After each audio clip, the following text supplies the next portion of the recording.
जय हिंद दोस्तों मेरे एक और नए वीडियो में आपका स्वागत है। आज हम लोग जानने वाले हैं सबसे इम्पोर्टेंट क्वेश्चन या फिजिक्स का क्वेश्चन है और क्लास 10 के लिए और क्लास 12 के लिए सबसे इम्पोर्टेंट है। तो आज हम लोग इससे 5 नंबर कंफर्म करने वाले हैं। देखिए बहुत आसान है। बहुत सारे बच्चे क्या करते हैं, इसको याद करते हैं कि इसको इसलिए कहते हैं कि करते हैं, याद नहीं करना है, मात्र आपको समझना है। देखिए 2 सेकंड का काम है, आप केवल समझ लीजिएगा, उसके बाद आपको पूरी लाइफ नहीं भूलेगा। आप याद मत कीजिए, केवल समझिए और आप समझ लेते हैं, समझने के बाद आपको कभी भूलेगा नहीं। तो चलिए हम लोग वीडियो को स्टार्ट करते हैं कि देखिए सवाल पहले क्या है। अवतल लेंस को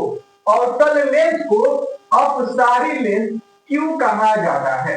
अवतल लेंस को अपसारी लेंस क्यों कहा जाता है? तो देखिए साथियों, अवतल लेंस को अपसारी लेंस जानते हैं क्या कहते हैं? कि जितना प्रकाश की समानांतर किरणें होती है ना, जितना प्रकाश की समानांतर किरणें होती है, यह क्या करता है, अवतल लेंस जो होता है एक बिंदु से, कौन बिंदु से, एक बिंदु से इसको चारों दिशाओं में क्या करता है, फैला देता है। क्या करता है, इसको चारों दिशा में फैला देता है। क्या बताएं आपको, अवतल लेंस को अपसारी लेंस इसलिए कहा जाता है क्योंकि जो अवतल लेंस होता है ना, प्रकाश की समानांतर किरणों को एक बिंदु पर केंद्रित नहीं करता है, बल्कि इसके चारों ओर क्या करता है, फैला देता है। देखिए इसका आंसर क्या लिखिएगा, इसका आंसर लिखिएगा अवतल लेंस को अपसारी लेंस इसलिए कहा इसलिए कहा जाता है। अवतल लेंस को अपसारी लेंस इसलिए कहा जाता है क्योंकि अवतल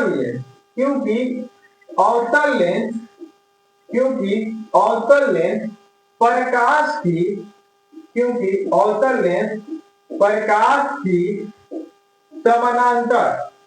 प्रकाश की समानांतर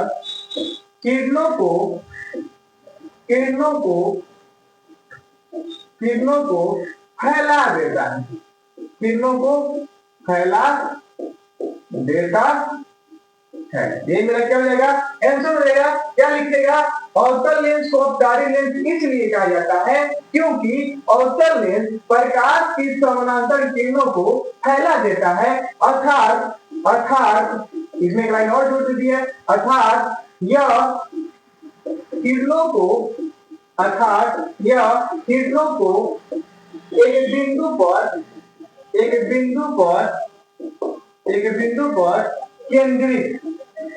बिंदु पर केंद्रित नहीं करता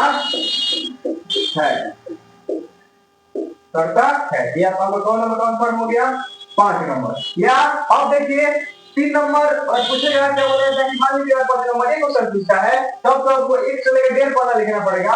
2 नंबर ये पूछता है, इतना आप लिख दीजिएगा। देखिए एक ऑब्जेक्टिव बन जाएगा इससे कि अवतल लेंस का दूसरा नाम बताइए। तो अवतल लेंस का दूसरा नाम क्या होता है, अपसारी लेंस।